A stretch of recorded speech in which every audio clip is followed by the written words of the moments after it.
好意思啊，同大家介紹下我哋個公司行程啊。我哋先攞住呢一張先，呢張就係我哋聖誕節精選啊，入邊有好多。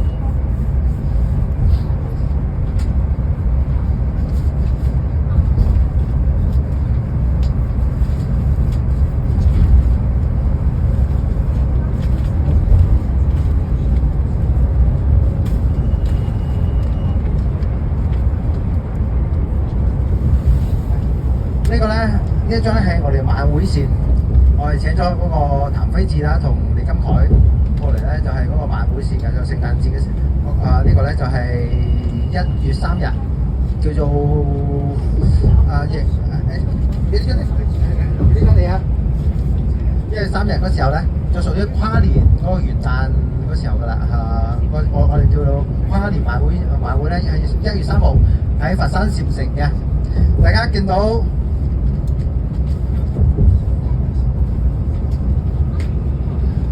下面呢度寫到咧，有啲下面嗰幾條線啊，都係參加我哋嗰個明星晚會年嘅。大家見到下面呢條線，而我哋右邊呢度咧，嗰個係深州係湖南嘅。大家見到深圳係深圳，唔好意思，係深圳。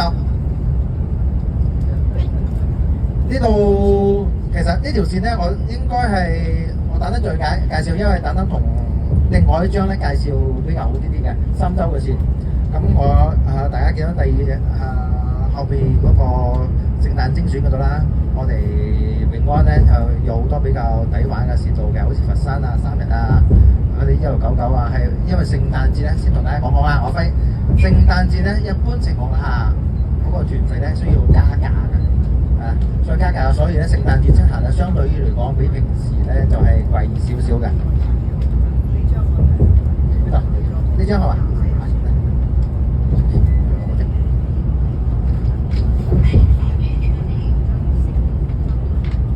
我哋呢度咧聖誕節啦，好似有中山、佛山嗰度啦。我哋而家我唔攞呢張睇，我而家同大家介紹啦。其實去中山、佛山嗰度咧，多數係有美食線路比較多嘅。中山、佛山，我哋去好似順德啊嗰啲私房菜啊，同中山啲魚夾啊，就比較好食啲嘅。仲有啦，而家中山入邊咧，我哋而家天洞咧，我哋都仲有啲溫泉嘅線路嘅。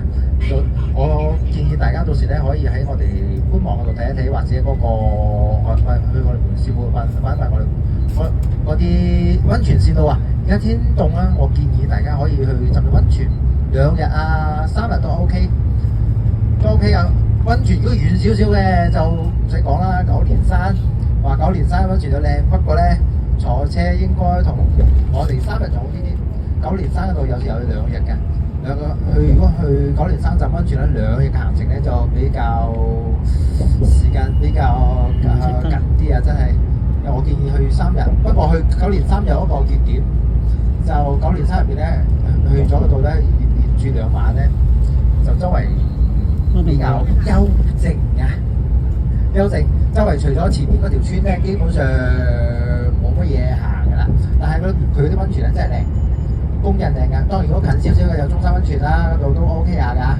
咁就係呢個聖誕線路，呢個大概同大家講講嘅。仲有我哋平時去嗰個雪世界啦，或者大家如果有細路仔啊，或者唔單止有細路仔，其實自己咧都可以行噶。好似而家新開嗰個清遠長隆啦，新開嘅話係差唔多，即係新開嗰個面積啊，就係一個其中一個點啊。嗰個坐小火車啊，咁兜一圈嗰個1/4要半個鐘頭。半個鐘頭嘅，入邊好大㗎，相當於而家個番禺長隆差唔多10倍嗰個面積㗎。入邊最主要咧有啲長頸鹿啦，仲有嗰啲犀牛啦、河馬啲睇嘅。最主要不過佢有個缺點，就冇紅包。佢有個缺點冇紅包，其他嘅都基本上應有盡有。而家有個隧道啊，我等等再同大家講講。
幾長啊？幾長啊？我大概都唔一定攞住呢張紙講嘅，我間大概睇下講啦。其實另外一張嗰個宣傳紙咧係講最主要講咩？講個無人機表演啊，係去深州嗰個行程嘅。我先同大家講先，大家會見到有啲嗰個價錢啊，有啲3000幾同2000幾嘅，有咩區別咧？3000幾啲就係高鐵團，2000幾咧就係大巴，即係喺我哋嗰個韶關好似我哋今日咁坐大巴嘅。咁深州喺邊個地方咧？就係我哋喺湖南嗰邊嘅，靠近廣東呢邊嘅深州。廣東過少少就係深州噶啦，好似我哋一樣有行韶關啊，跟住同深州嘅行程又有佢嗰個河源啊，行深州嗰個行程一樣有㗎嚇。佢呢度好多嗰個行程嘅。講完嗰個大概行程，而家同大家介紹下嗰個無人機啊，無人機專場啊，係我哋永安嗰個包場嗰個無人機專場，而且有咩特點咧？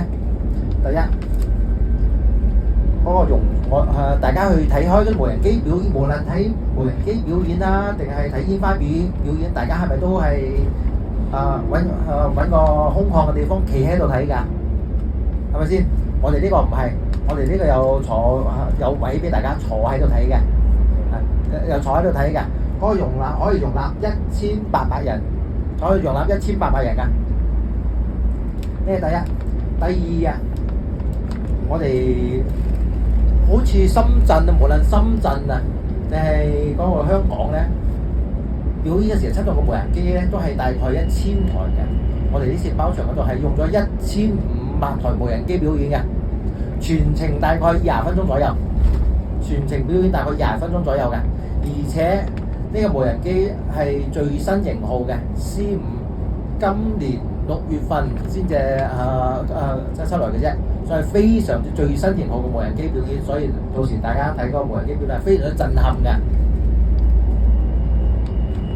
而且咧，大家睇到呢個價錢咧，好似好貴咁樣咧。其實咧，呢張印咗嘅時候啊，係比較早㗎啦。而家咧，我之前問過都有降價。每條線路都有降價，具體降幾多錢咧？大家可以諮詢下我哋門市部啊，上網睇下。優惠咧都係優惠幾百蚊㗎，都優惠個力度都比較大下㗎。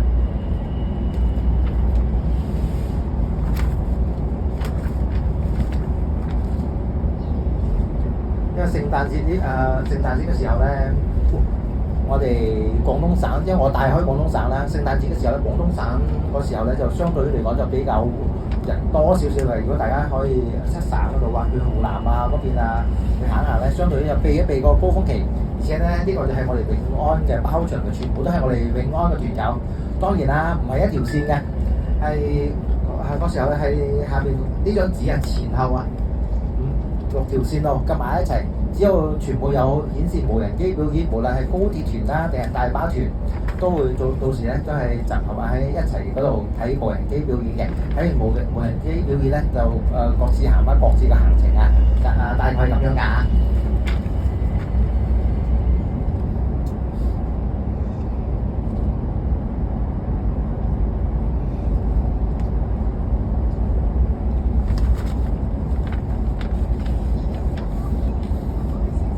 當然啦，除咗我剛才手上嗰兩張宣傳單張之外咧，我哋永安啊個官網嗰度咧仲有好多行程嘅，大家可以去我哋門市部嗰邊啦，或者上官網度直接睇都 OK 嘅。我建議大家如果方便嘅話，最好去門市部嗰度諮詢一下比較好啲，因為到時當時有咩問題，我可以直接問。喺官網嗰度咧都係大概嗰啲信息嘅啫，比呢度詳細少少。比呢度詳細少少嘅啫，最好去嗰個官網，去我哋嗰個門市部嗰度諮詢下比較清楚啲嘅。